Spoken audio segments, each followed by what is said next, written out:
To so najboljši telefoni leta 2024 v 5 kategorijah. V bistvu eno darilo od naju za vas. Prva kategorija je bila umetna inteligenca na telefonih. Tukaj sta bila v spredju dva konkurenta. Pixel Pro 9 linija in pa Galaxy S24 linija, ampak na koncu sva izbrala Pixel 9 linijo, ker je nekako že v osnovi narejena z umetno inteligenco v mislih.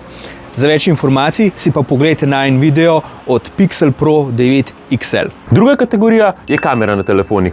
Tukaj smo izbirali med Samsung Galaxy S24 Ultra, Huawei Pura 70 Ultra in klasično iPhone. No, na koncu pa sva se odločila za Huawei, zaradi tega, ker se nam je zdelo, da dela najboljše fotke, pa tudi v videu je bil spodoben.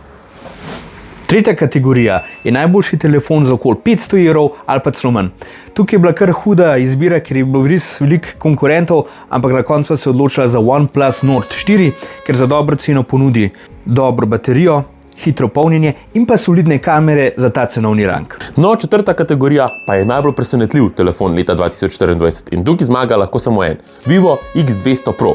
Telefon, ki ga vsi hvalijo, vsi revieweri na internetu, zelo ima dober procesor, zelo je odziven, zelo dobre kamere, pač niso skoraj videla slabe besede od njega na internetu, sama ga nisem mogla testirati, ampak so bila zelo presenečena, koliko zelo so ga ljudje pohvalili na internetu in zato so ga pač dala v to kategorijo. Zadnjo kategorijo sva pa razdelila na dva dela, med najboljše telefone pri Androidih in pri iPhonih za leto 2024. Zdaj, pri Androidih je to S24 Ultra. Zakaj? Zato, ker se povsod uvršča med top 3 telefone in ni nobene velike zadeve, ki bi ga dejansko nazaj držala.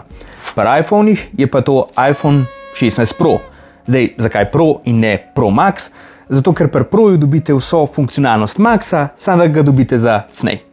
No, vsem tem v najboljših telefonih leta 2024 bo bolj podrobno govorila v 11. epizodi Gigabajta podcasta, ki bo ta četrtek 26.12. ob 19. uri na najinem YouTube kanalu.